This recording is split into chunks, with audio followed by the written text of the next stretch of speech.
सवाल पूछना है। युवाओं में और ख़ास करके सरकारी नौकरियों को लेकर जिस तरह का रुख इधर बीच सरकारों का है, और ख़ास करके दलित समाज, SC, ST या OBC जिनको रिजर्वेशन है, उन लोगों के उस वर्ग के छात्रों में क्या चल रहा है? सर, उनके लिए सबसे बड़ी प्रॉब्लम्स तो यही है कि मैं बेसिक प्रॉब्लम्स डिस्कस करना चाहूँगा। कभी कभी ये प्रॉब्लम होती है कि सबसे पहले कि जैसे ये एग्ज़ाम्स होते हैं ना, JEE के हो गए। सर नमस्ते। मैं आपके दर्शन करने आया हूँ। अरे सौभाग्य, अरे आप हमारे पिता की बहुत उम्र। देखता हूँ आपको, बस मेरी इच्छा थी यार, पूरी हुई। बहुत धन्यवाद। मैंने सोचा सुन रहे हैं आप, कुछ बोलना सुन चाहते भी रहा हूँ। नहीं, हैं? देखिए बच्चे कितना अच्छा बोल रहे हैं, इसलिए आज किसी और से बात भी नहीं करेंगे। हाँ तो सर, जो बेसिक प्रॉब्लम्स है ये है, पहली तो कि कमर्शलाइजेशन ऑफ एजुकेशन हो गया। उसकी वजह से अगर कोई बच्चा कॉम्पिटिटिव एग्ज़ाम की या फिर JEE की, MBA की तैयारी करता है,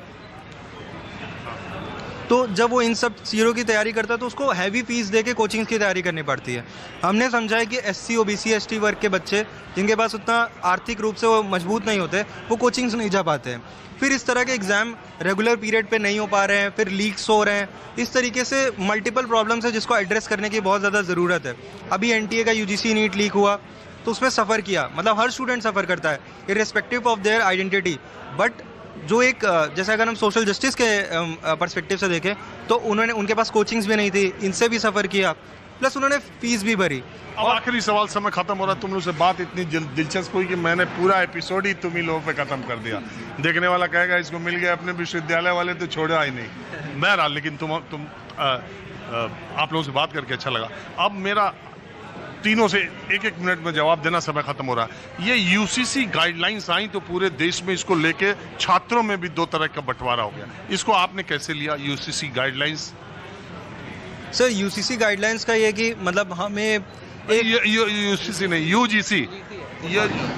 तो ठीक है, UGC अगर इक्विटी नॉर्म्स की अगर हम बात करें तो ऑब्वियसली देयर इज़ वहाँ डिस्क्रिमिनेशन है हायर एजुकेशनल इंस्टीट्यूशन में और एजुकेशनल इंस्टीट्यूशंस में भी, तो उसको एड्रेस करने की ज़रूरत है। लेकिन proper consultation with the stakeholders like students, teachers, professors और HODs जो हैं, वाइस चांसलर्स हैं, विदाउट किसी कंसल्टेशन के अगर आप कोई ड्राफ्ट ले जाते हैं या फिर ऐसी कोई चीज़ लाते हैं तो ऑब्वियसली है कि बच्चों में आपस में लड़ाई होगी, जिसकी वजह से वो आक्रोश पैदा होगा। माहौल खराब हुआ, इससे खराब हुआ सर, बहुत ज़्यादा। हमने अपनी हमारे विश्वविद्यालय में भी कई तरह के प्रोटेस्ट मूवमेंट्स निकाले गए UGC गाइडलाइंस के खिलाफ, और मुझे लगता है ये सही इसलिए भी नहीं है कि आप बच्चों को आपस में शुरू से ही बांट रहे हैं। आप शुरू से ही बांट रहे हैं, ये सही नहीं है। आपको जो भी प्रॉब्लम है, अगर आपको इस इनइक्वालिटी को एड्रेस करना है, इसके तरीके और भी हो सकते हैं। और पहले आप सबसे विचार विमर्श करिए। और जिस तरह से आप सीधे ही ये कह रहे हैं कि अगर किसी ने कह दिया कि उसने हमारे साथ डिस्क्रिमिनेशन किया है और उसके कह देने पर ही मुकदमा रजिस्टर्ड हो जाएगा, तो ये तरीका थोड़ा सा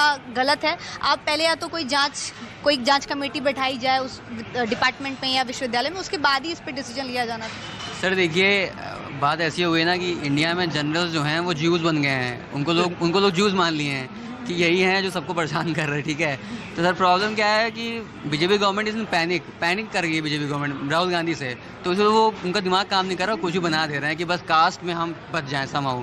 बीजेपी को back to drawing room, back to homework जाना चाहिए, अपने बेसिक्स पे काम करें और ये सब ना करें। इससे देश और ख़राब होगा, माहौल ख़राब होगा और वोट तो बिल्कुल नहीं मिलेगा ये सब काम करने से। वोट का छोड़ो, वोट की हम तो सियासत की बात ही नहीं करना चाह रहे थे। आप युवा थे, आप लोगों ने बात की और इत्तेफाकन में बैठा युवा देख करके, और आप इलाहाबाद के निकल गए और आप लोग बहुत अच्छा करने जा रहे हैं। आपका पेपर उस सम्मेलन में सबसे बेस्ट पेपर चुना जाए, ये मेरी शुभकामनाएं हैं। माहौल क्या है, मैं बस आज इतना ही। अगले एपिसोड में किसी दूसरे मुद्दे पर किसी दूसरी जगह से हाजिर होंगे। कैमरामैन उमेश सिंह के साथ राजीव रंजन, न्यूज़ 24 दिल्ली।